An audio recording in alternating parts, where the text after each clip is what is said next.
News afternoon. First, the highlights. The Governor Sanwo-Olu promises to make Badagry tourist attraction centre. Nigerian Air Force eliminates terrorist camps in Zamfara State. And the Foreign United States moves to ban import of China-made electric vehicles. And in sports, aim at science partnership deal with Swedish club HamKam. And now the details. I am Mike James.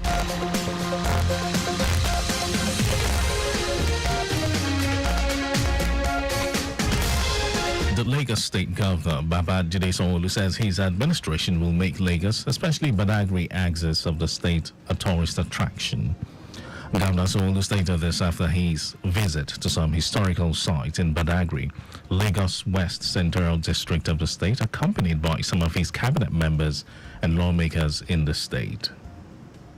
I'm very impressed because it's actually when, walking by road from Lagos, from all the way from Lagos Island, where we all work together, and you could see that it took us just about an hour, 15 minutes from Lagos all the way driving here back to Badagry. So this is a journey that either will take 3 hours, 3.5 hours. We've experienced it ourselves, and in 1 hour, 15 minutes we're in Badagry. These sites include the Badagry Slave Market, Museum International, Vlaket Shrine, Badagry Enslavement Gallery, Badagry Heritage Museum, first story building built in 1842, and the State Garden Charlotte, among others. Our correspondent Adjola Akindele reports that Governor Sanwo-Olu also took a boat ride to the point of no return where slaves were taken to different parts of the world.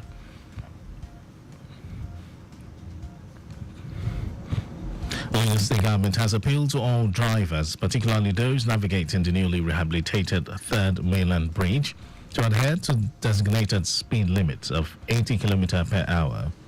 This appeal comes in the wake of a tragic accident on the Third Mainland Bridge, which resulted in 2 passengers being plunged into the lagoon. Commissioner for Transportation Oluwaseun Oshiemi emphasized that such compliance will not only ensure personal safety, but also protect other road users. Oshiemi encouraged passengers to promptly report drivers who persist in flouting essential guidelines to the nearest Lagos State Traffic Management Authority, LASMA, outpost or contact the following hotlines: 090 2000 9000, 090 2000 4000. The federal government has given stakeholders to be affected by the Lagos-Calabar Coastal Highway project a 7-day ultimatum from Thursday next week to relocate from the right-of-way. The Minister of Works, David Umahi, announced the extension of ultimatum at the stakeholders' engagement in Victoria Island. Umahi promised that compensation will be paid within a 30 days timeline to be decided by an expansive committee of the stakeholders comprising political class, traditional rulers, women, and other categories of affected property owners. He stressed that magnanimity will be considered for income title holders, but no compensation for occupants of shanties. We have taken certain critical decisions.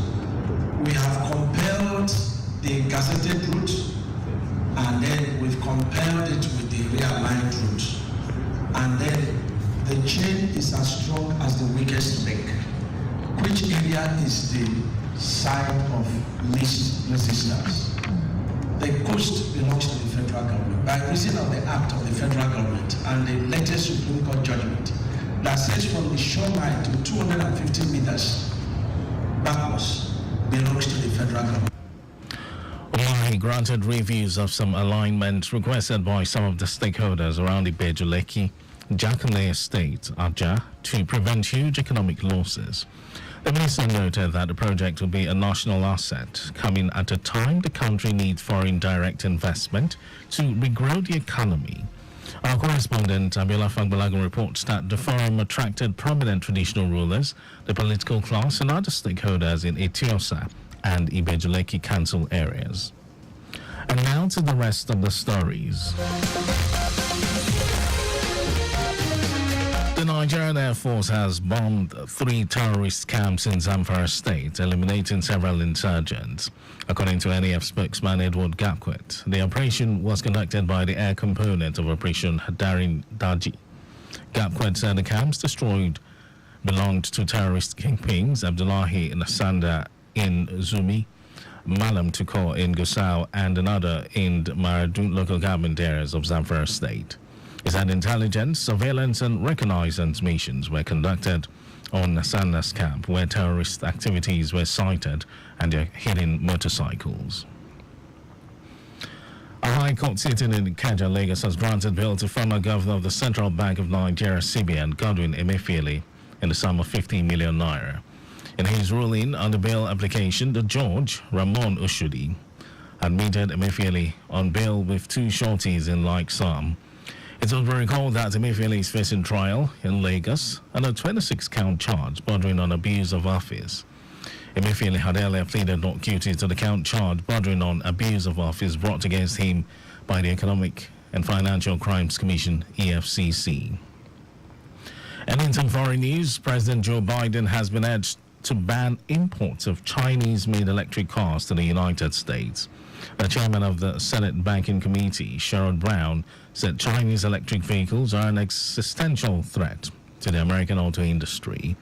Brown's comments are the strongest yet by any U.S. lawmaker on the issue, while others have called for steep tariffs to keep Chinese electric vehicles out of the country.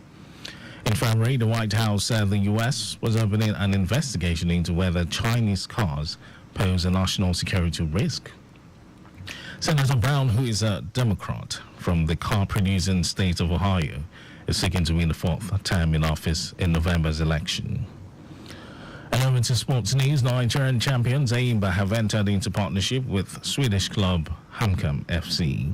Hamkam FC, according to the agreement between both clubs, will help build up Eimba's structure, especially at youth level. The purpose is to create a good collaboration that gives both clubs positive ripple effects. Hamkam will help Eimba build up the structure of their club, especially at youth level. Chief Scout Jorgen Bjorn told the club's official website. Also, as part of the agreement, Eimba players will have the opportunity to train with Hamkam first team as well as the under-19 team. Eimba currently occupies fourth position on the Nigeria Premier Football League table, 3 points behind leaders Rangers with 9 games left in the season. That was our news at 12, but just before we go, your vehicle is not a strong room. Please keep your valuables off the view of miscreants. You can follow us and like all our various social media platforms: X, Traffic Radio 961, Instagram, Lagos Traffic Radio 961. Subscribe and watch our news and programs live on YouTube, Traffic Radio 961. You can also visit our website, www.trafficradio961.ng. Did you know that the Sanwo-Olu administration organized a forum for women across the 57 local governments and local council development areas in the state with a view to enhancing their productivity and economic growth? Well, you can get more details. It's on the Lagos State Government website. And to end the news, here are the highlights of the major stories.